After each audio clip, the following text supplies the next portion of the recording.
дар мавҷ барномаи иттилоотии хабар.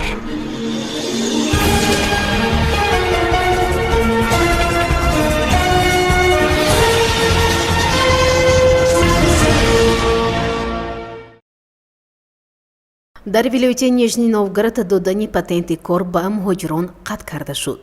дар вилояти Нижний Новгороди Федератсияи Россия аз 1 октябри соли 2024 додани патент барои кор ба хориҷиён боздошта шуд. дар ин бора раёсати масоили муҳоҷирати сарраёсати вазорати корҳои дохилии Русия дар ин минтақа хабар медиҳад. ба иттилои ин мақомот додани патент ба шаҳрвандони хориҷӣ барои ҳуқуқи кор бар асоси фармоиши вазорати корҳои дохилии Русия аз 13 феврали соли ҷорӣ қатъ карда шудааст. дар ҳамин ҳол тавре ки зикр мешавад ба хориҷиёне ки пештар патенти кор гирифта буданд, раёсати масоили муҳоҷират ҳуҷҷатро дубора ба расмият дароварда онҳо метавонанд ба корашон идома диҳанд.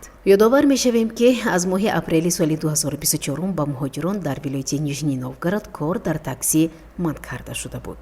дар баъзе минтақаҳои Русия ба кори муҳоҷирон дар баъзе соҳаҳо маҳдудият ҷорӣ шуд. Масалан, ба онҳо кор дар соҳаҳои савдо, нақлиёт, мусофирбарӣ, бахши сайёҳӣ, маориф ва ғайра манъ шуд. чунин маҳдудиятҳо ба сурати умум дар 23 минтақаи Русия ҷорӣ шуданд. аз 1 январи соли 2025 шаҳрвандони хориҷӣ наметавонанд дар корхонаҳои хӯроки умумӣ, мағозаҳои фурӯши машрубот ва тамоку, инчунин дар соҳаҳои хидматрасониҳои иҷтимоӣ аз ҷумла бахшҳои варзиш, фарҳанг, фароғату истироҳат, тандурустӣ ва маориф дар вилояти Москав кор кунанд.